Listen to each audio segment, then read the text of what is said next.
I sent Melissa something and probably found a circuit. Oh, let me get that right here back. Since they're on now. Did that? Okay, very good. Welcome back for lunch. And so this is the first of two lectures by Bjoern Schenke on small X physics. And he's one of the co-leaders of the Surge topical nuclear project with gluon saturation at Brookhaven. So he'll be telling you about that. So thank you. Thank you very much. Thanks for the invitation. So I'm going to give two rather different lectures. So today I'm just going to give you a little overview of, what saturation is, what we want to learn by looking at high energy collisions and the gluon distributions in nuclei, and give you a few examples of what observables can be used. And then tomorrow, I'd rather wanted to give you an idea of how you can derive the small x evolution equations. So really try to give you an idea of how you get the Walitsky hierarchy, which, you will see what that is, and the Walitsky-Kopchikov equation at the end. Hopefully in a somewhat intuitive way, so you can then all say, I understand how gym work and BK comes about. If these terms don't mean anything to you, hopefully tomorrow they will. But today, I just want to give you, first of all, some motivation of, why we're interested in this regime of small x and x even is. So just to start with, since this is the EIC school, the science goal of the Electron-Ion Collider contain things like the origin of nucleon mass, origin of nucleon spin, nucleon tomography, all of which you probably hear, more or less about during the school. And the fourth pillar here is gluon saturation, which is. And so gluon saturation, in a nutshell, if you just look at experimentally, right, the distribution of partons inside a proton as a function of x, where x you can understand is sort of the longitudinal momentum fraction of that parton relative to the momentum of the proton, right? So the valence quarks sit around, 1/3, right? They carry all about 1/3 of the momentum, whereas in this you see in these distributions here being peaked around here, whereas C quarks, which is this curve, and gluons, the distributions increase towards smaller and smaller momentum fraction. Right? So you see this, what I call here, explosive growth of gluon density as you evolve towards small x. But eventually, right, if that kept going, you would break parity, right? The cross-section would grow infinitely and, you wouldn't have conservation of probabilities. So eventually this has to be tamed. And how it gets tamed is by the fact that the gluons can actually, they interact obviously with one another, so they can split into more gluons, which is what is happening here. But eventually when the density of gluons becomes so big, becomes big enough, then the probability for merging again becomes similar for the probability of splitting. And in that regime, you tame the growth, right? Because you reduce the number again by recombining. And that's essentially the regime in which we talk about saturation, because the gluon density is saturated to a degree where the high density affects the growth of this distribution. And so on the theory side, right, we have a nonlinear evolution equation to describe this. One version of that is the Jim-Walk equation, one is the BK equation, and we get more detail on that tomorrow. But that's roughly what's going on. So this can be put into perspective a little bit. So when we go to high energy, we have two options in a way. So high energy meaning we increase the Mandelstam S, right, or the center of mass energy to infinity. Because S is proportional just by the kinematics, right, to the virtual energy Q squared divided by this momentum fraction X. There's two ways of doing this, right? So you could either fix X and increase Q squared to infinity, and that's the Bjoorkian limit. That's essentially where you have D-Glub equations, which you probably heard about in the school already, and can evolve towards large Q squared. I'm interested in the other limit, that's the Reggie-Gribov limit, where we fix Q squared and evolve in x towards 0 or log x towards infinity. So that's, log 1 over x towards infinity, or log x towards 0 as well. So this is going this direction. And you see already here in this cartoon, right? So if I increase q squared at fixed x, that's the D-Glove equation, you see in this cartoon we have these blobs of partons drawn in a way that they become smaller, right? Because we have this transverse momentum scale q squared, and because q squared is growing, its Fourier conjugate, right, is a coordinate space measure, right? So that's the sort of the size scale or wavelength you assign to these parton degrees of freedom.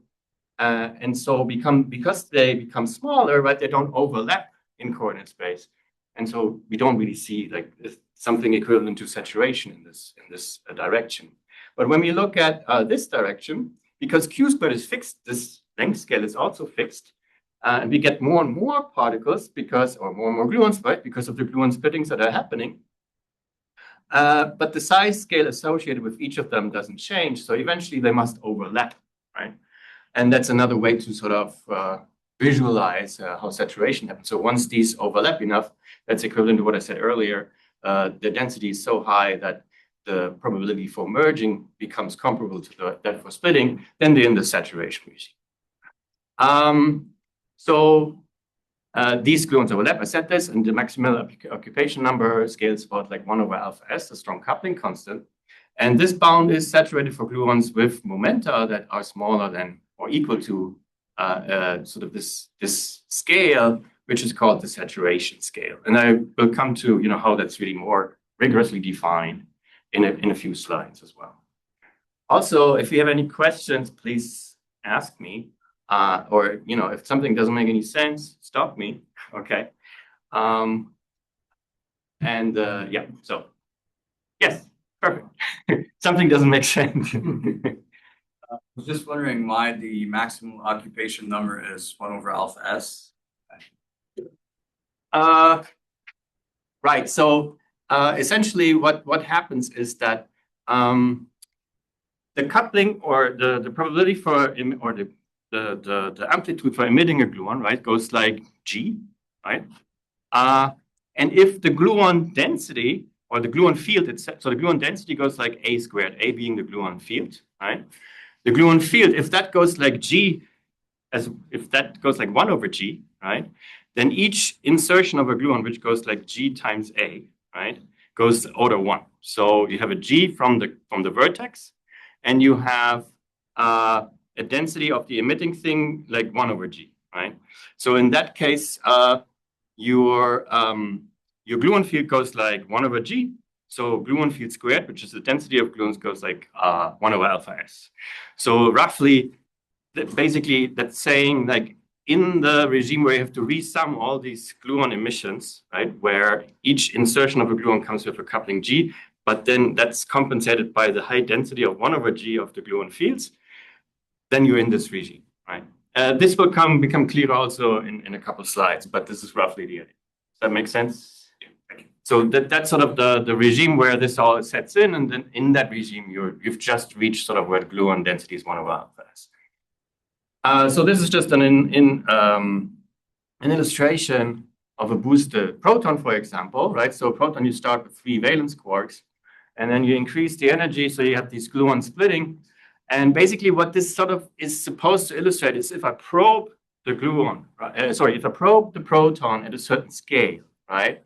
For example, I increase the energy scale at which I probe this, right? I will probe it in a time that's proportional to inverse that energy scale, right? And if these gluons here live longer, right, these things in the shower here, live longer than that scale that I probe it, I will actually see them as actual degrees of freedom, right? So increasing the energy scale of this scattering, like scattering meaning I have this proton at high energy and I probe it with a probe going the other direction, for example. So the energy of this interaction is high, then I probe this thing at higher and higher energy, let's say, and it's smaller and smaller x, so I see more and more of these gluons actually resolved. So this is just a little bit of an artwork, but what the saturation means, right, that eventually here, this is then so dense that I also have these processes where these gluons merge, shown in red, right, where then if I go higher and higher energy, the number here of gluons will grow much more slowly than it does here, because these processes have now become important. Okay, so let's do a little bit of kinematics. What's useful in this range, in this regime of high energy, is to use light cone coordinates. So light cone is fairly simple, right? So you have a time axis going in the vertical here. You have let's say a z-axis. That's the direction my particle is actually moving in. Then I can define x plus and x minus. Here wrote it with general vectors, but you can think of this as an x, but it works also for p, for the momenta, etc. So then x plus, right, is time plus z, and then normalized in a way that's my choice here. Or x minus is then t minus z, right? T meaning x0 and z meaning x3. That's just a definition, right? But then basically I'm working with these axes, right? So this is my new axis x plus, my new axis x minus. And if you've heard of, eigentime and space-time rapidity, they also are related to this, right? So my eigentime would be tau, space-time rapidity eta. They're related like this to x plus and x minus. I've drawn some, for illustration and for maybe some intuition, a line of constant tau, right? That's this red line here. So if I want to look at the process at constant tau, I have to follow this line. Constant eta, which is the space-time rapidity, would be this. One example of that would be this dashed green. Okay, so just to get an idea of what these coordinates are, they're just more convenient as I'm moving with high energy, or basically the speed of light, because I'm moving actually along the light cone, right? So I'm taking variables that are more convenient. So, for example, if I have a nucleus, for example, or a proton moving with large p minus momentum, it's moving from here to there, right, on this axis, following this arrow. And if I now want to probe this at a certain scale, let's call it x naught times p minus, right? So I for example, will have an electron, right, going the other direction, going in the plus direction, and at some point they will collide, right? So I do like an electron-proton collision, for example. And I want to probe at scale x naught p minus, where this x naught is supposed to be much smaller than 1. Okay, so I want to look into the target, into this proton, at a scale where I see a lot of glucose, right? So what I can do now is to separate the partonic content in that target, in that proton, let's say, based on their longitudinal momentum, k minus, right? So I just call this partonic momentum k minus, and that's equal to x times p minus. X being whatever momentum fraction these partons carry, okay? So at large x, this x being large, meaning larger than where I probe it, it turns out that these large x guys look static and localized, right? So they're static and localized color sources, and why is that, okay? So how localized are they? So the spatial localization I can understand is x plus here for a target going in the minus direction. Plus you can think of basically here in this case as sort of a spatial degree of freedom. Now again, just like we said before, the Fourier conjugate, right, is sort of the inverse momentum, right? And what happens in, I don't know if I have this written here. Yeah, so I wrote it here, but let's just take it for granted for a second. So the Fourier conjugate for x plus is k minus, right? So this goes like 1 over k minus. And k minus, we said, is just x times p minus, okay? And the resolution scale of the probe, right, because we're probing at x naught p minus, is this. It's 1 over x naught p minus. And that for x greater than x naught, that's where we're looking at now. It's my choice. I want to look at what happens for large x guys. The probe scale, resolution scale, is larger than this, right? No. Yes, right? So, yeah, exactly. So the probe scale is larger than this. So this stuff looks fully localized in x plus for the probe, right? I cannot resolve within that, right? For the probe, this is just at one certain position. The probe cannot further resolve this, these larger x guys. And here's the same kind of thing. He actually wrote where this came from, right? So the metric in these light cone coordinates is such that this A mu B mu is A plus B minus plus A minus B plus minus the transverse part. And this is why, also here, the delta x minus is Fourier conjugate to this 1 over k plus, right? So you have this flip in plus and minus indices here. So the same thing goes for the time. So basically, this is light cone time. And so I take the other component, namely k plus here. And this I can rewrite because of this relation as 2k minus over k per plus, right? So just say this is massless, so this is 0. Then I solve for 1 over k plus, and I get this, okay?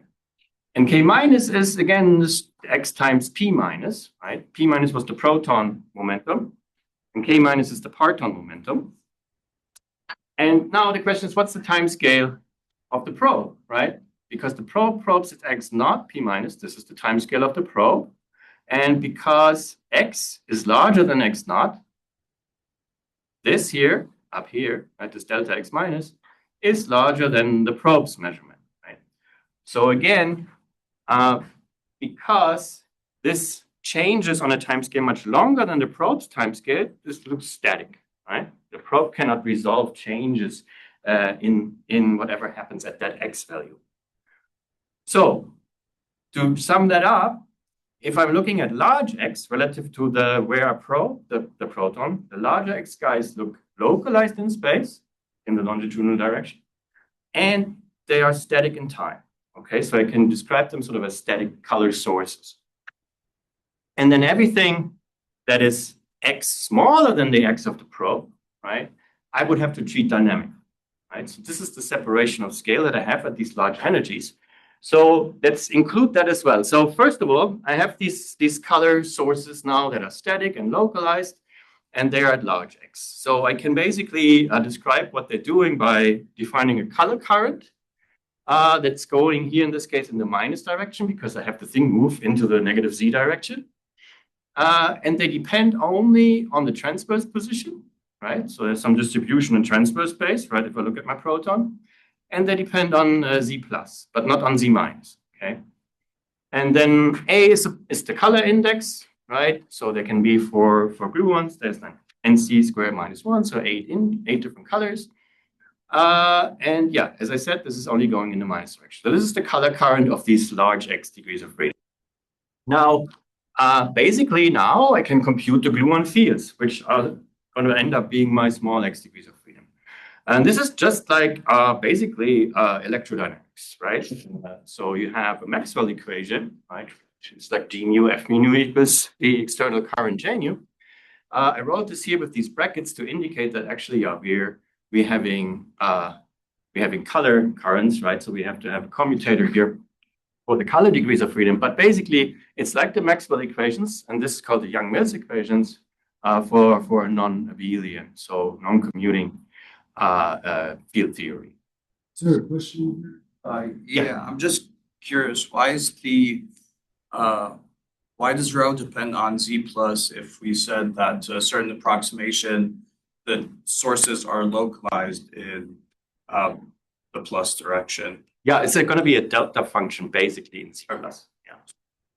I mean, there's some calculations where this is spread out, but in this limit that I'm going to be in, yeah, it's going to be a delta function. So when you cross this shock wave, basically. Yeah, and so this is, as I said, like a Maxwell equation called Young-Mills equations, and this capital D is the covariant derivative. So you have the regular partial derivative, and then these are my gauge fields. Okay, the A mu, that's my gluon fields, and the F mu is my field strength tensor, which is defined like this. So just like in Maxwell, right, you have d mu a mu minus d mu a mu, and then you have this term, which is interesting because that's the one that gives us the self-interactions of the gluons, right? So an a mu coupling to an a mu. That's the non-abelian part of this. Yeah, and so these fields really you can understand as the small x degrees of freedom. So we have the large x, which are the static localized color sources that I kind of represent by this rho. And you have the small x degrees of freedom, which are the gluon fields encoded in this F mu, right? The gluon fields are these A capital A fields. Okay. Yeah, and so because we had already discussed this, right? So their occupation number at the point where we reach the saturation regime, right, is 1 over alpha S. And so their occupation number is large. And whenever I have a large number of stuff, I can ignore quantum effects, the first approximation, right? If I drop this thing on the ground, I don't have to care about quantum effects, right? Because there's a lot of material in this. So if I have a lot of gluons, I don't have to care about quantum effects to first approximation because there's so many here, right? So that's why this is a classical equation, okay? I can just solve this fully classically, just like the Maxwell equations are classical. We will come to corrections soon, okay? But the first approximation, this is classic. So now let me just draw this once again in sort of a little cartoon. So we discussed this, the separation of degrees of freedom, basically. So we have the large X partons, I call rho. They live at large K minus. Now, again, we're going in the minus direction, right? If I went the other direction, then this would be all pluses, right? But I chose to go into the negative Z direction. This proton is traveling in the negative Z direction. I have large X partons, which are my sources rho. They have some distribution, right? Which can be modeled, which is called W, which I call W of rho at the scale X naught. And then at this scale, at some scale, right, there's a separation where below, with partons or gluons with X below this, I describe as these dynamical fields. So I'm just repeating what I've said already. So now, in order to compute an expectation value of some observable, right, I have actually a two-step process.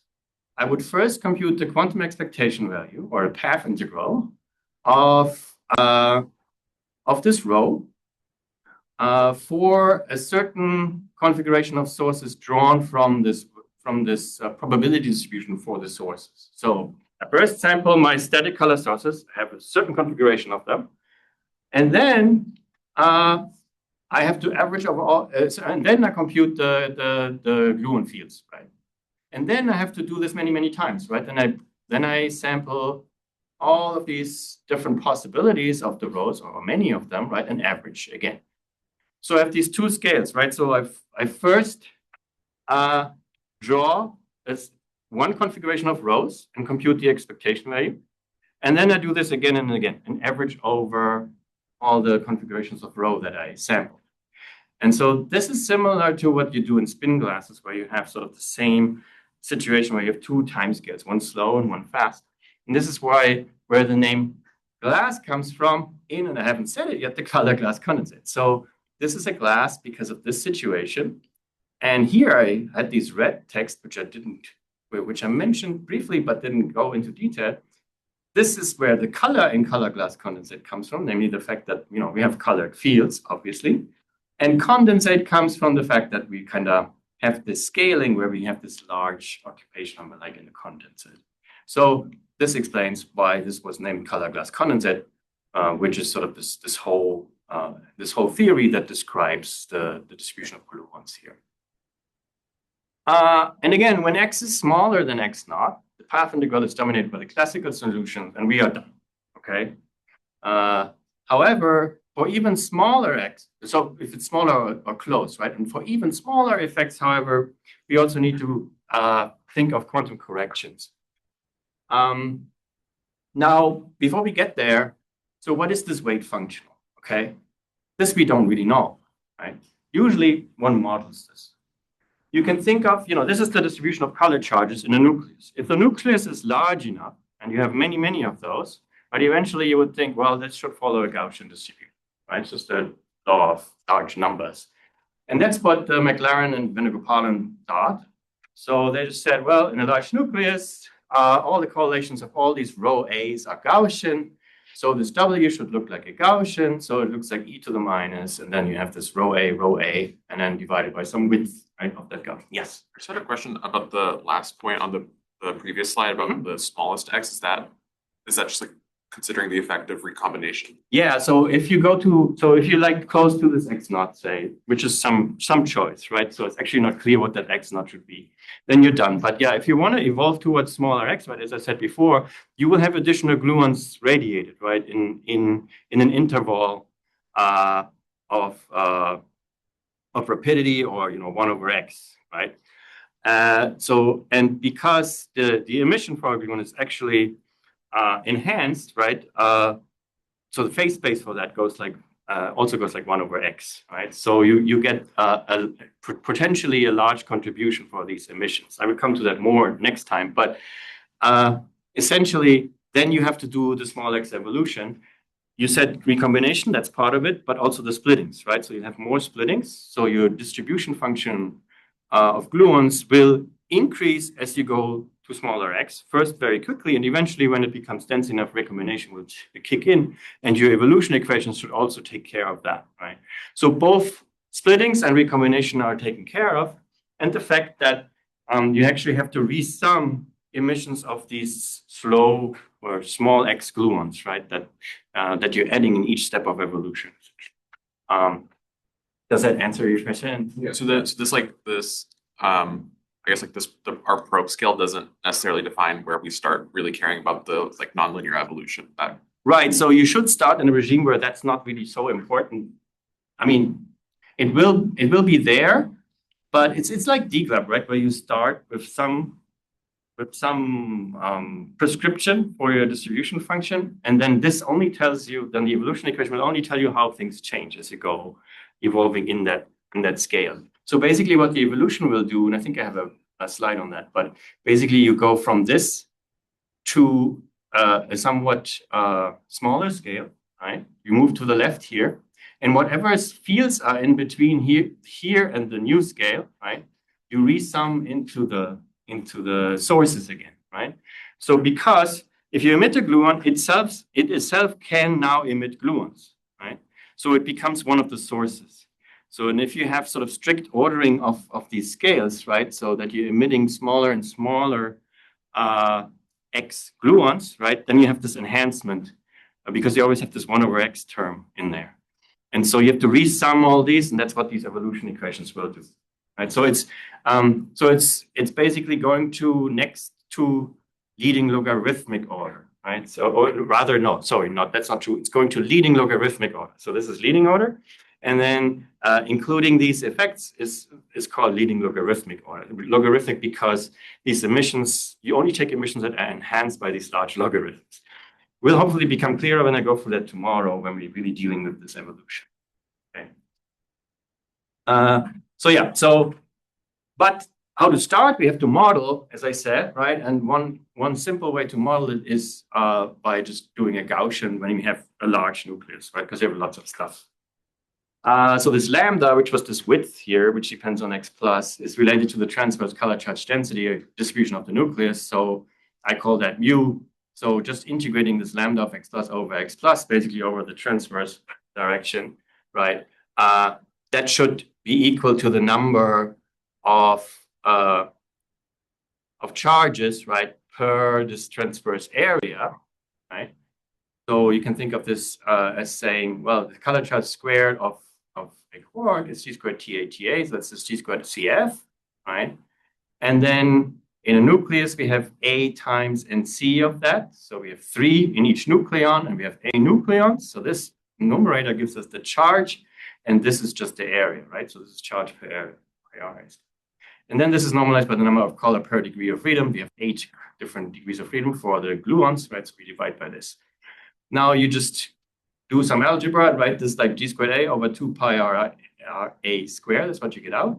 If you plug in the 3 here for nc, and you see this is an a, and then divided by ra squared. Ra is the radius of my nucleus that goes like a to the radius goes like a to the 1/3, right? Because the volume is like should go like a, right? So r squared should get a to the 2/3. So a to the 1 divided by a to the 2/3 leaves an a to the 1/3. So this color charge density squared goes like a to the 1/3. And it turns out also, which we see later, This is proportional to QS squared, which is the saturation scale that I mentioned earlier. QS then also behaves QS squared and also goes like this third, which you always see pretty often, right? People arguing that measuring gluon saturation is easy when QS is large. So using a nucleus is helpful because it gives us what people call the oomph factor of an A to the 1/3 here, which is why the EIC wants to collide, or one of the reasons EIC wants to collide heavy nuclei, right, with electrons. Okay, so one important ingredient that's one basic building block of this whole is a Wilson line. So to describe the interaction of a probe now with a proton or nucleus moving at high energy, so we use a probe which goes the opposite direction, right? So my nucleus was going in the negative Z direction. Now my probe, my electron, for example, my photon or whatever, goes in the positive Z direction. So it has large K plus momentum. And the K minus, which is covered here, is small because K minus, because of this relation of the metric that I showed, is KT squared over 2K plus. So if K plus is large and KT is not super large, then K minus is small, okay? So this is just a particle going the other direction. So I want this probe to interact with my classical field of the nucleus, which I described before, and that's described in the so-called iconal approximation. Iconal means that the scattering does nothing but rotate the color because it keeps K plus the same. It doesn't change the momentum of this probe, and it also keeps the transverse position the same, right? So because the energy is so high, and it goes through the target, which is basically this delta function that I discussed, right? It doesn't change its transverse position. Even if it gets some KT kick, it has no time to actually move in the transverse direction. So X perp is frozen in this process, which makes the calculation easier. K plus doesn't change, which is also nice. And all the other quantum numbers like spin also don't have time to change, okay?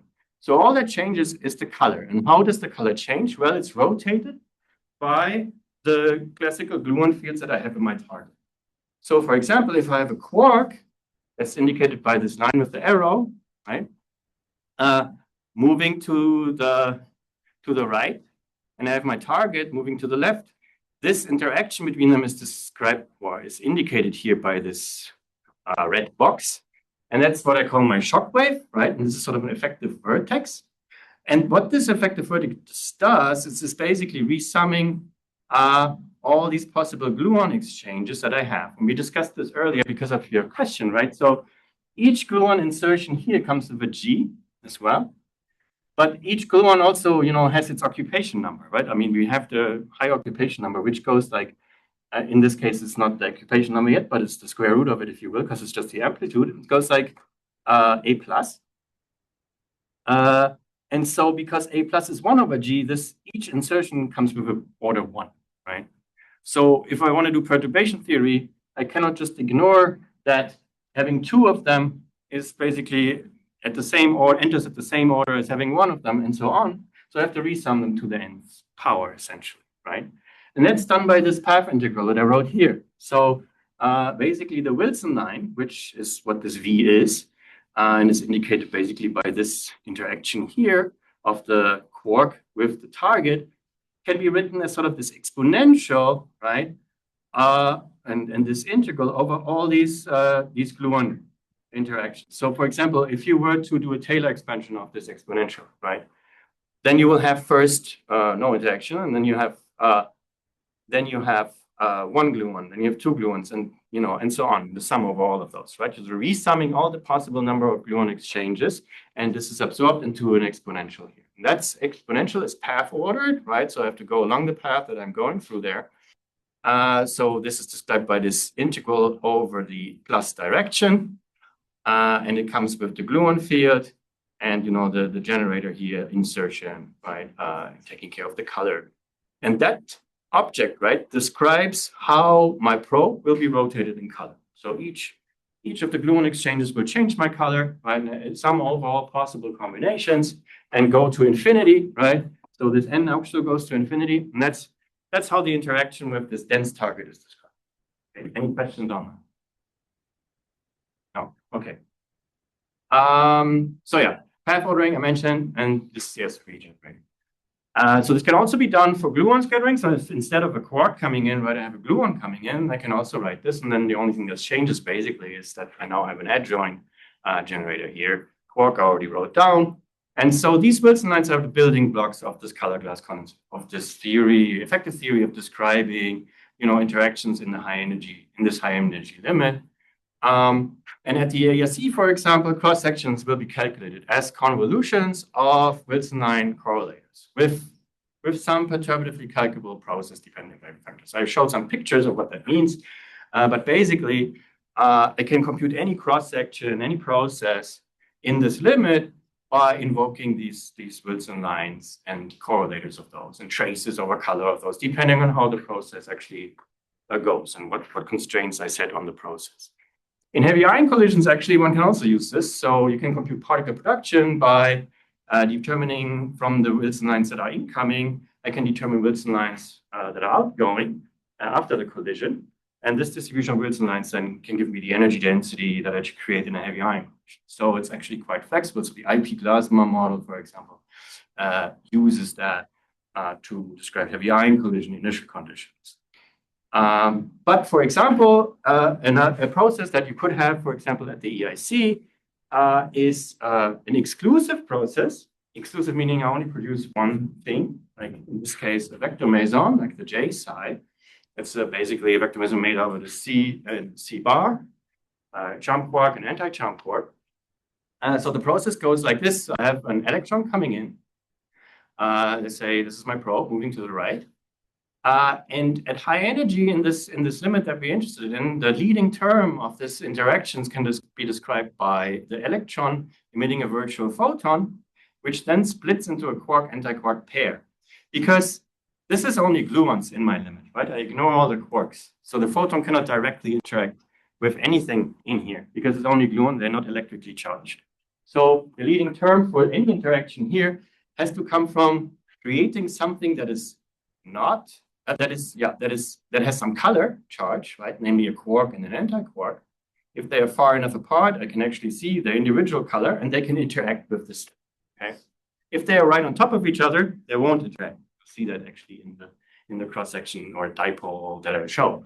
So you see, I said dipole. What does this mean? So as this splits into quark antiquark, which then interacts with the target, indicated by this shock wave insertion again, and these effective vertices, which are going to be my Wilson line, and for the antiquark, it's going to be the conjugate, V dagger. So this is what we call a dipole operator, what's inserted here, the V and the V dagger together. Okay? And then this charm quarks, so these are going to be charm quarks because I want to make a J side, right? So this is going to be a C. Its color is going to be rotated by interaction with the target, exchanging gluons. This guy also, that's my anti-charm.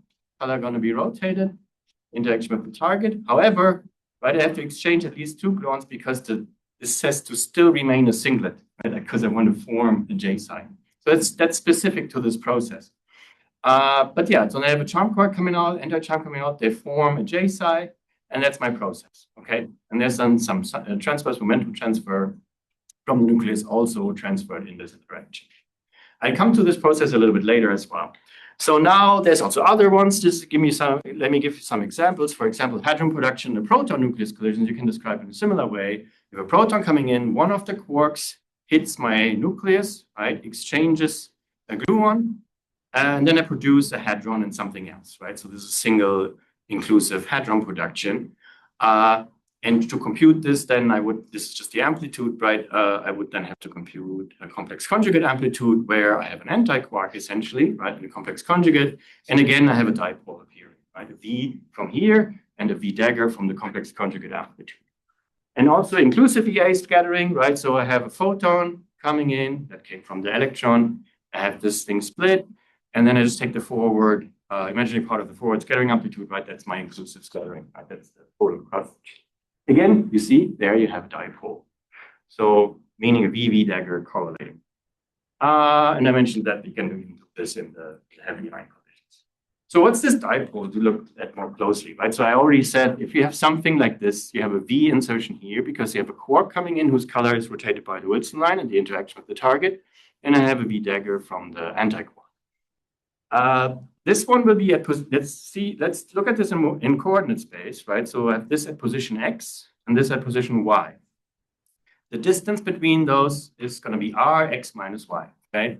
So if I look at this in the transverse view, my proton has some field distribution like this colored blob, right?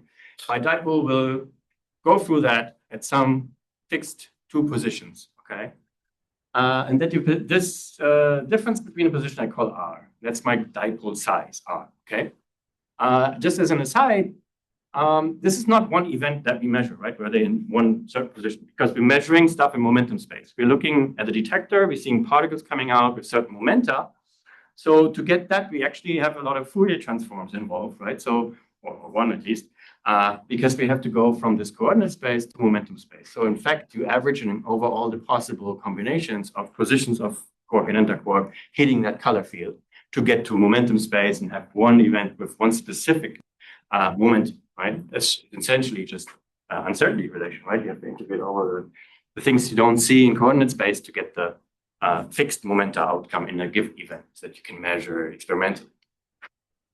Okay, so this dipole correlator, which is kind of indicated by this quark antiquark hitting the shock wave, I call this thing S. So that's essentially a trace over my V and V dagger. So it's a color trace normalized by the number of colors in C. And then this average means average over target field configurations, right? So as I said earlier, you have to do this quantum average, right? And that's indicated by these brackets here, right? That means the average over all the possible field configurations your target can have. So if I look at this for one configuration, right, you can sample. Let's say you sample the color charges rho from a Gaussian, like in the MV model, and then you solve this Young-Mills equation, right, our equivalent to the Maxwell equation for the fields. Then you plug in the fields into your expression for the Wilson lines, and then you compute this correlator between the Wilson line at 0 and the one at position R, and you draw this, okay? You draw this quantity, and it looks something like this, okay? Depending on what field strength, for example, what mu squared you chose. And then if you average over many events, right, then you see it looks like this.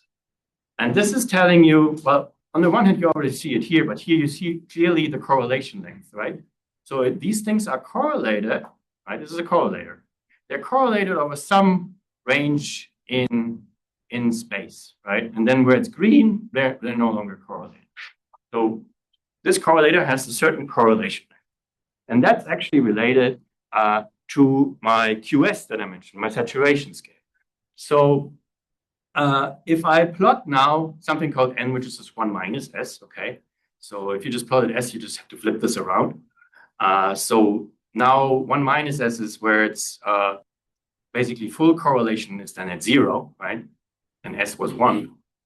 And no correlation means 1. So, right, it's just flipped around. That's just typically what one uses because S is the probability for not interacting and N is the probability for interacting, right? So that's why we like to turn it around. So if this is 0, that means no interaction, right? Which is exactly what I was telling you before, right? If you have a dipole of a quark and an antiquark, and they're basically on top of each other, their color cancels, right? And there's not going to be any interaction because there's no effective color charge. It cannot be resolved. So this thing has to go to 0, right? This object, which is 1 minus my dipole correlator, has to be 0. And then, as I increase R, right, it will see the color the object will see the color of the target. It will be affected, it will be rotated. So interaction starts to happen, and eventually this thing will go to 1. And so here in this regime, I call this weak scattering, right? This is where, it's still close to 0. It's growing, actually goes like R squared. And depending on what I use for QS or what I use as my color charge density, this mu squared, right? This will go faster or slower. This rise, okay? So this is actually here showing what Q squared is. This is 1 GV squared for the dashed blue line, 2 GV squared for the red line. And that kind of makes sense, right? Because if Q squared is large, 1 over Q squared is small, right? So the correlation length here would be smaller, right? So this thing would drop off more quickly, and the 1 minus as it will rise more quickly.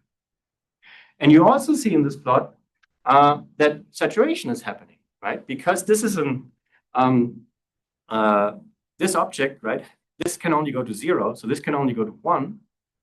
This cannot grow larger than 1. So there's some saturation baked into this already, right? So this is sort of some intuition on the dipole. Yes. How can you give the interpretation of the correlator as the probability for not scattering? Because we get this correlator in the cross section of a scattering process. Yeah, I mean, this is basically like the S matrix, right? The S matrix is always telling you probably not to scatter, right? So when the S matrix is 1, right, it just means nothing happens. And that's why I take 1 minus the S. Does make sense? Yeah. Okay. Yeah, any other questions on this? So you can also go, if you like that better, into momentum space. That's basically now, instead of this transverse coordinate space, transverse meaning, right, sort of transverse to the beam line, right, where things are moving. I can go to transverse momentum space, and then if I put in also the phase space factor here, k squared, and c of k is just a Fourier transform of this thing, I get a distribution like this. And here I wisely scaled the x-axis by qs, right? So you see this distribution actually peaked around qs. That means qs is also to be interpreted as the typical momentum of my gluons in the target, okay? So this is the typical momentum transverse momentum they have. So for example, if you think of my quark scattering, if it gets a transverse kick, it will be typically on the order of qs. So you can already keep that in mind when we look at some of the observables coming up. Now, this is more of a topic for tomorrow, where I want to go beyond this leading order pictures where I have the classical fields. How do they evolve if I go to smaller x? I just wanted to give you already a little bit of an idea of what's happening on the level of the dipole. So if I solve the so-called Balitsky-Kovtchenkov equation, or which was actually solved here is the Jim-Walk equation, Balitsky-Kovtchenkov is just a large NC limit, large number of color limit of Jim-Walk, which makes it somewhat simpler. But I can actually solve Jim-Walk, at least the leading logarithmic one, numerically as well. If I have a proton at some scale, that's my x naught basically, and evolve it towards smaller x, right? Then you see two things actually. One, that it's growing a little bit, which is just because I'm emitting more gluons at smaller x, right? And they kind of get diffused, and it's also related to Gribov diffusion that you may have heard of. But the other thing is that you see the internal structure, it becomes somewhat finer, right? So the length scales involved seem to be shorter scale. And looking at it here on the level of the dipole amplitude, this is this n again, 1 minus s, right? So the initial condition is here on the right, right? That's kind of like the plot we had previously. And then I evolve in x, so go to smaller x, so I move to the left here, which is just telling you that the QS, right, which, okay, let's go back for a second. So QS, right, is sort of defined here, which I didn't say well. You can define it by where, at which R do I reach a certain value, right? You could choose 1/2 here, where you say, okay, that's where saturation starts kicking in, right? But that's where this is turning around. Typically, one uses instead of 1/2 and uses e to the minus 1/2 or something, right? Just as a definition, e to the minus 1/2 is around here. So I say wherever this curve reaches that value, I define that's my QS. Okay, that's how you can define QS, for example. So here you see then this reaches the value earlier and earlier, smaller and smaller r, meaning it leads to, because it's kind of like 1 over its r, larger and larger QS. QS is growing as I go to smaller x. So this is what I wrote here. And yeah, the typical correlation length is the opposite. And the proton grows and the gluon number increases. Okay. The gluon number increases and the typical momentum of the gluons also increases. Okay, so let me give you some examples of observables where we can actually see or hope to see that saturation is happening, or that something that we expect from these features is visible in the data. So one example is, for example, double inclusive DIS, deep inelastic scattering. So that means I have an electron scattering off some target, a nucleus or a proton, and I produce, for example, either two jets or two hadrons and potentially other stuff, okay? And so back-to-back, meaning in the transverse plane, these things go basically close to back-to-back. So, by momentum conservation, they have to go basically mostly back-to-back, right? And if there was no real interaction with the target, there would be a very pronounced peak at pi, right? Where this angle between them is back-to-back is pi. And this is sort of the expectation. This is not real data, but this is sort of from the EIC, I think, some sort of, well, this is also in the EIC white paper. This is a different reference. So in electron-proton collisions, right, where we expect not to have too many gluon, if it kicks from the gluons in there, we expect a larger peak. And as I increase the A of the nucleus going to calcium and going to gold, I expect this peak to be suppressed and potentially broadened, okay? So I expect an increasing suppression of this back-to-back peak with increasing A from the fact that I now, as I go to larger nuclei, right, I increase my QS. QS is the typical momentum kick I get from these gluons because that's their typical momentum. And so if I get a transverse kick, I will broaden this distribution, right? So I trigger on one particle and I expect one to see going the opposite way. But if it got a kick in the process, right, or both of them did, I will broaden this distribution, right? They will not be exactly back-to-back anymore. And the larger QS, right, the more of a broadening I should get and the suppression of the peak, right? And that's what the expectation is here. That's what I want to see with the EIC, right? Will I get some suppression of this type? And then, one can do this more quantitatively, obviously. So this is a calculation that they did, right? So it should be a clear key measurement. They have some models where we basically turned off saturation. Essentially, you kind of linearize. So you had your dipole operator, and you can expand. In some model, right, it's itself is just an exponential. You can expand this and linearize that. Then you have a non-sat model, and you can compare to the full calculation, and they see a clear difference. There's also equivalent measurements in PA, where you can look at dihedron correlations. That's actually been measured already at RIG. And however, parton showers or soft gluon radiation, that's on top of that, that's a next leading order effect that, however, is important quantitatively, may also lead to broadening, right? So your particle, after it has scattered, may shower, and it leads to additional broadening, which has to be taken into account to be really quantitative. Okay, that's what's another example, and here's a third example. You can look at diffractive vector meson production. That's the one I already showed you in the beginning, right? Where I have a CC bar pair coming in, being rotated around by the gluon fields, and then forming a J-psi, for example, right? Some vector meson. And here, actually, they do J-psi here on the left, and they do a phi, right, on the right. That's basically with strangeness. And they compare, again, two models where they turned off the saturation by linearizing, and one which is the full saturation model. And they have a clear difference. On the one hand, with J-psi, you see some suppression of 20% between the saturation model and the non-saturation model. And then if you do a phi, you actually have a much larger effect even. The reason being the phi is lighter, right? And what happens is that the large mass of the J-psi, it kind of suppresses contribution from large dipoles. And large dipoles, as you see in this plot, right, are more sensitive to saturation. So if my cross-section, right, I told you have to integrate, you have to Fourier transform to get your momentum space results, and that involves an integral over R, right?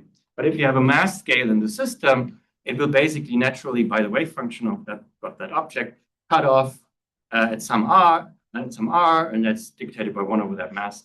Right? So the heavy J psi likes to cut off the large R, so you don't see the saturation region, which is at large R, so well. Okay. Whereas the phi is a bit lighter, so you should see more saturation effects. And that's actually what you see in these calculations, right? So you see there's a larger effect for the lighter.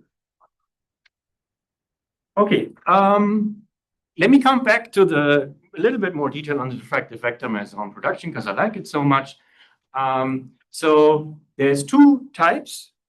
Again, I showed you this already, right? What's happening? So you have this photon coming in that's emitted from the electron, for example, and it splits into let's say, a CC bar pair, and it collides with the target. So there's one case where the target then doesn't break up, right? So the target is a proton, and it stays a proton, and nothing else happens except I made this J psi particle, for example, this vector meson.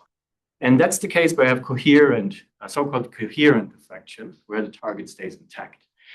When the target breaks up, I have incoherent diffraction, which basically is computed as the total cross-section, right? And subtracting the coherent piece, where the target stayed intact, right? And so the cross-section, as you always do, is computed as a square of my scattering amplitude, that's this A, right? And what happens in this process is that I trace first, the trace is inside here, then I average over target configurations, and then I square. And that's because the target doesn't change from incoming to outgoing state. It stays intact, right? So that's why this target average is inside of it. Whereas when the total cross-section, right, I square first and then average on that level, right? And so then the incoherent diffraction is this difference. And you see this actually looks like a variance, right? So it's the average of this, it's the average of the squared minus the square of the average, right? That's a variance. And that should be sensitive to fluctuations of this A itself, right? So it's measuring fluctuations of all kinds, but including geometric fluctuations of the target, right? So if my proton, for example, had these hotspots, right, I would expect I have a larger value for the fluctuations than if it was just this round thing with a little bit of color charge fluctuations only, for example. So how do you compute this? Just as a sketch, right? In this picture, I've already been through this a couple of times, right? So I don't have to repeat it too many times, but you have basically a photon wave function describes the splitting into QQ bar, CC bar, for example, for the J side. Then I have the scattering with the target, which is my Wilson line correlator, right? My dipole is entering here. And then I have to make a J psi, which is described by another sort of non-perturbative wave function, which I model, basically, which turns the CC bar pair into an actual J psi, okay? And that's it. And this is kind of schematically written here. So you have the wave function of the photon splitting into QQ bar. I have the wave function of the vector meson making the vector meson. And then I have my dipole describing this interaction, okay? And what's interesting, though, is, okay, I have also a transverse momentum transfer, right, in this process. I also, when I exchange these gluons, I also transfer some momentum. This is this delta. And that delta is a Fourier conjugate to my spatial position of where I hit the target, okay? So this is this B.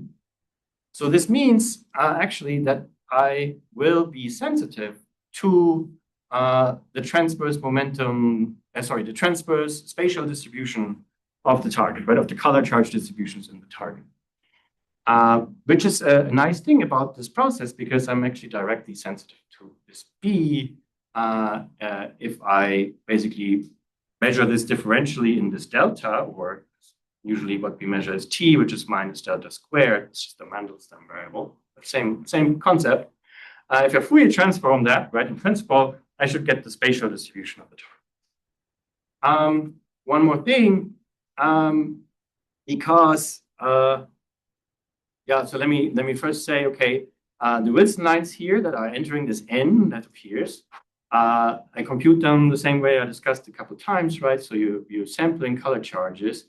However, because now I have this transverse momentum dependence and I need this transverse spatial dependence, I have to model some color charge distribution that also depends on this B, which basically is, you know, x plus y half, right? And then R is x minus y. So I have both components, right? It's not homogeneous and independent of B, but it depends on B. This can be modeled by just giving a color charge distribution some B dependence, some explicit spatial dependence.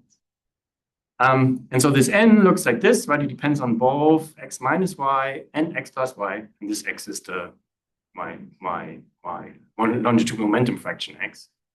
And so it looks like this. Actually, no, this n should also, yeah. So this n is actually the one where I haven't averaged yet, right? So the average will be happening later, right? Like I wrote in the cross section, average over target color charges. But what I just wanted to mention is that the trace appears already here, right, at the level of the amplitude. So the color trace happens here on the level of the amplitude because I stay in a color singlet. I have to stay in a color singlet to form the J psi, right? Because the J psi is the color singlet, and I came in as a color singlet. If I exchange just one gluon, for example, right, I would change the color, and it will most likely not make it a singlet, right? But the trace enforces that this is still a singlet, right? That's what the trace is doing. And this is why it's appearing here in the amplitude level already, not only after squaring.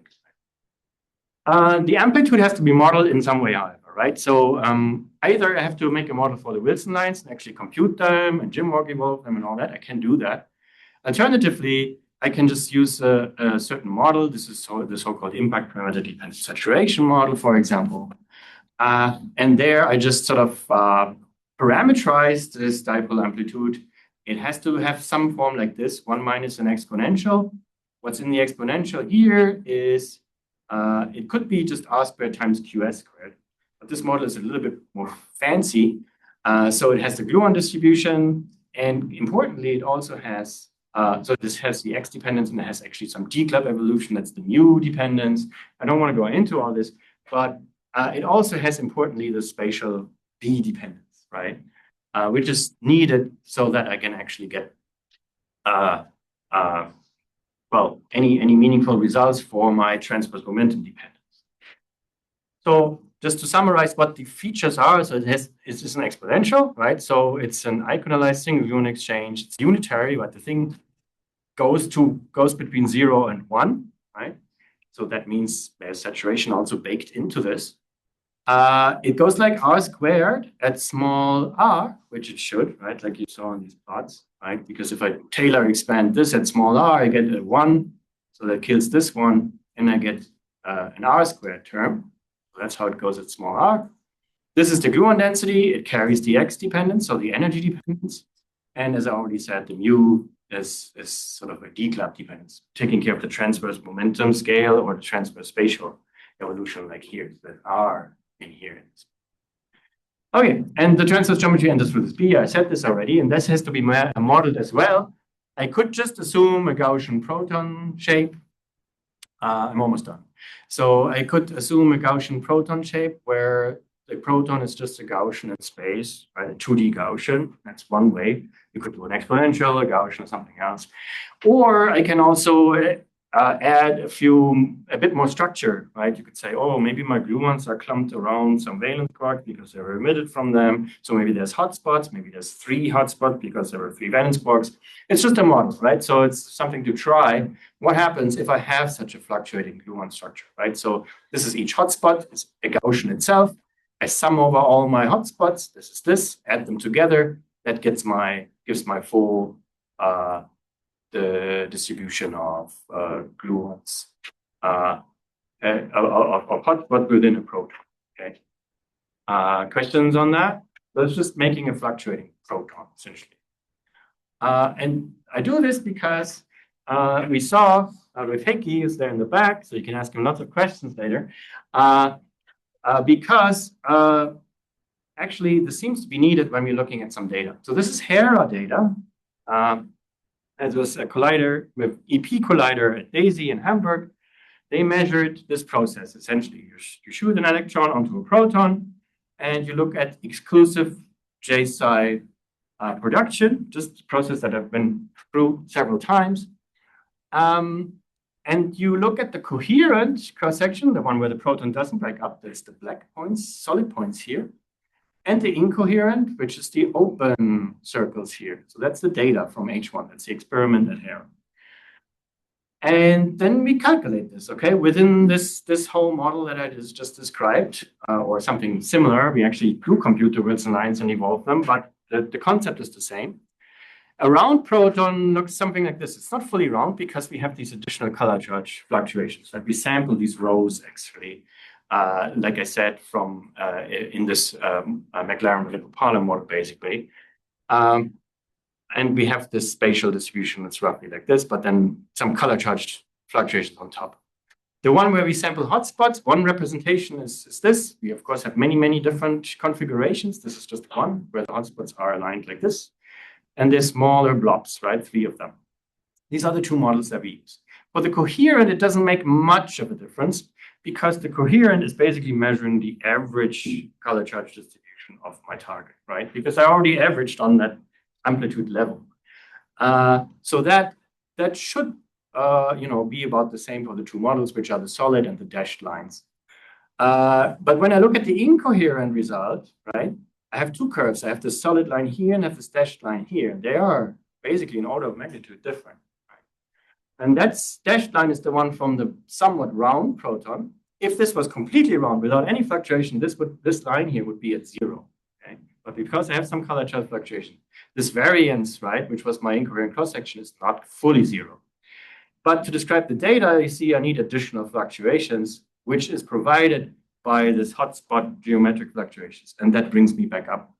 And actually, I can tune the parameters, within reason in a way that actually describes the data perfectly fine, which gives me some hints of what could be this geometric structure of the proton. And just some intuition on this, right? So this is a slope in Fourier space, basically, right? So if you think of a Gaussian and you Fourier transform it, if you have a narrow Gaussian in momentum space, it will be a broad Gaussian in coordinate space and vice versa. This is the same thing. This is momentum space. If this slope would drop very quickly, right, that means I have a larger target. If this is very flat or broad, I would have a smaller target, right? So the slope of this thing measures how big my proton is, right? But in terms of gluons, right? So what's the gluon radius of the proton, which is an additional piece of information to the charge radius, for example. And then I also have the incoherent cross-section, which is this. And basically, this is saying, well, this is sensitive to fluctuations, right? So if I have small momenta, that corresponds to larger coordinate space scales, right? So down here, that's fluctuations on long length scales, right? So basically, and including as I go to t equals 0, fluctuations of the overall normalization of my color charge distribution, for example. And as I go to larger t, this goes to shorter scales. So this becomes more and more sensitive to the substructure and the color charges and how they fluctuate. Okay, so I can really scan through some of the different scales by looking at the different t's here, which is this minus delta squared, which was the transverse momentum transfer. Just one last thing, because I talked about this evolution, right? This BK or Jim-Walk evolution. What it will give you is the energy dependence. Right? It gives you the x dependence, and with that, the center of mass energy dependence, for example, has also been measured. So here's results from H1, like we looked at before, and the T differential results, but also from Zeus, which is another experiment at Hera. And then we have LHC experiments too, which can do that in, for example, proton-lead collisions, where the lead basically is a source of photons. So you don't have a proton actually hitting the lead, but the photons emitted from the lead hitting the proton. And so you can do a similar process in these so-called ultra-peripheral collisions. So that's why we have data from ALICE and LHCb as well. And so they all line basically up on one curve. This is just a coherent cross-section, right? Integrated over T. And you see the cross-section is increasing with the collision energy. And the calculation gets this from including the small x evolution, right? Going to smaller x means going to larger W. So the evolution speed, has to be somewhat constrained with some parameters. But once you've done this, you can describe this. Okay. And since we're talking about saturation, you can now compare also this same thing with a nuclear target. So again, I just mentioned it, the ultra-peripheral collisions, you can do them in lead-lead collisions, where one photon emitted from one lead hits the other actual lead nucleus. So you can do sort of EIC things in a way already at the LHC, and also you could do this at RIG. And this is again the coherent cross-section integrated over T as a function of rapidity in this case, which again, rapidity is related to X. And so if you had no nuclear effects, so what you expect from just sort of adding up all the gamma proton collisions, you would get this dashed blue curve. But indeed, you see the data is much below. Even this data is even below our prediction, which would be, for example, the green curve here. You see there's a strong suppression predicted in the CGC, which is going from this to the green.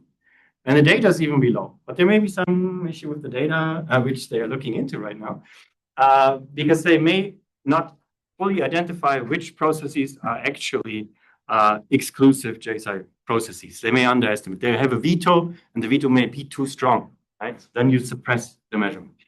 But that's not official yet. So, but you see certainly a lot of suppression relative to what you expect from just a proton. And this could be, explained by the fact of saturation happening here. And with that, I'm done. And I will explain to you more tomorrow how you actually derive the evolution equations that you need in order, for example, to describe this energy dependence. Okay, I'm happy to take questions. We have time for a couple of quick questions, and you're going to stay for this evening? I'll be here all day. Yeah, he'll be available this evening also, but we have time for some questions. If there are a couple pressing ones, go ahead. Yeah. So the advantage of the IPSAT model is we have an explicit dependence on B-perp. Whereas if we take MV model, we don't have that. So if we have a diffractive process where there's a large B-perp, so is the MV model and the IPSAT model in agreement? So for cross section. You mean for what process? For any diffractive process. So Diffractive for process. MV model, we model the A's and we can find the modeling of the correlator, whereas for the IPSAT, we model the correlator itself. So yeah, so MV by itself is actually only the original version is just for something homogeneous, right? So you would have to also put in an impact parameter dependence, like I did in this, where I said in this one slide, right? Where I said here. So this could be MV, right? So this is just the correlator of my, this is just Gaussian noise, right? The correlator of my color charges is just delta functions, right? But the difference to the usual MV, where the mu squared is just a constant, is we give it this B dependence, right? And then, so doing this is a little bit different from IPSAT, because IPSAT has also this other stuff, like, it has the gluon distribution that you deglab evolve, for example, right?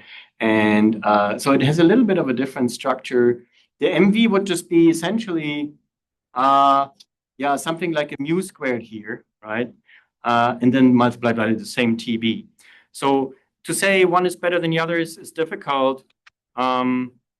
The advantage of doing it with the MV plus actually computing Wilson lines and doing gym work, right, is the fact that you're maybe a little bit closer to the first principles TGC calculation, because you're actually doing the gym work evolution on the level of the Wilson lines, where this is more of a model, as you say, of just the dipole directly. I mean, you could also just take the MV model, compute the dipole, and plug that in, right? And you could have the evolution with X instead of evolving this, which in IPSAT model is also parameterized. The X dependence is somewhat parameterized, right? You could instead, just put in a QS that depends on X in the MV model. So there's many different ways and many different levels of sophistication, I guess. So yeah, I would say, I like the one best where we actually sample Wilson lines, evolve them with Jim-Warg, and so that's the most complicated numerical way. But it also has many interesting physics features, namely this growth of the proton, for example, right, with evolution, which this does not have, right? This you would have to put in by hand, that the proton actually becomes bigger as you go to smaller x. So yeah, there's many facets to that, but we can discuss maybe a little more later. Yeah. Yeah. Yeah, I'm just curious, on your last slide, when you were saying the gluon saturation effect is not explaining the data, what's the reason why the gluon saturation effect is not extrapolated or predicted for minus 2.5 to 4 in rapidity? It's just yeah. So at mid rapidity, right? Both x's essentially. So okay, so this is a UPC. I said you take the photons from one nucleus hitting the other, but I don't know which was the photon emitter and which one was the target, right? And there's interference in principle and an overlap of those two cases, right? So at mid rapidity is easy because well, what's easy is to know. Okay, let me back up. So at mid rapidity, right? I'm probing the x of the one nucleus hit by the photon from the other, and the same here. And at mid rapidity, both have the same x. I probe them both at the same x, right? Because it's symmetric. At forward rapidity, I have one guy having large x, and the other guy having small x, right? And at the opposite route, right? So here I have basically an overlap of two things where I have a photon hitting a large x guy or a photon hitting a small x guy. They're both contributing here. And what actually dominates is the one where I hit the large x guy. Now, you saw I always started at x to 10 to the minus 2, right? Because then beyond that, at larger x, I don't trust my color glass condensate calculation anymore because, essentially, I'm certainly not in the saturation regime then, right? So I'm far away from this high energy and this classical high occupation numbers and all this, right? So the whole framework kind of breaks down.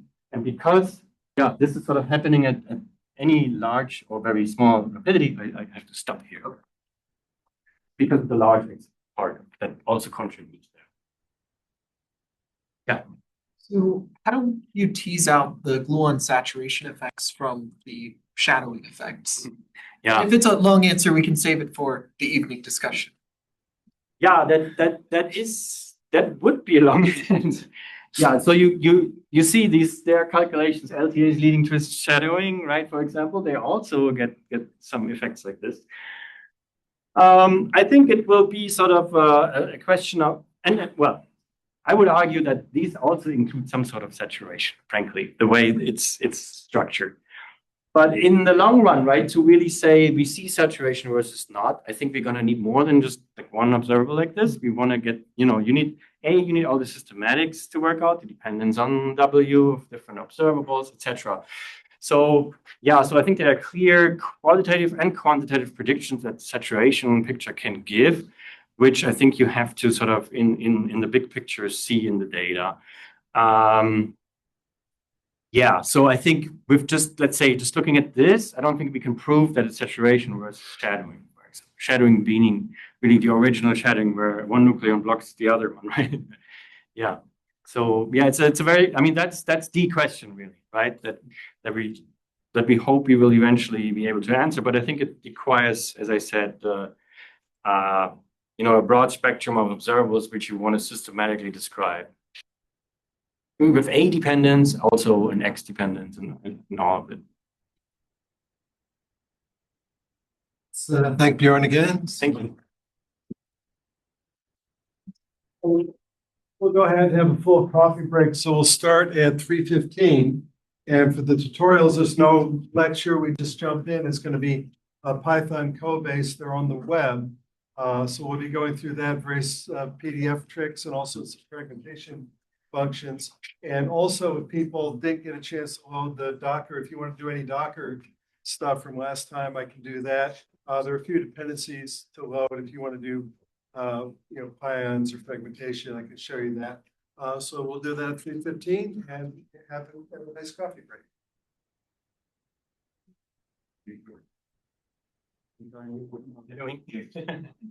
Yeah. I guess when I'm office, we can start.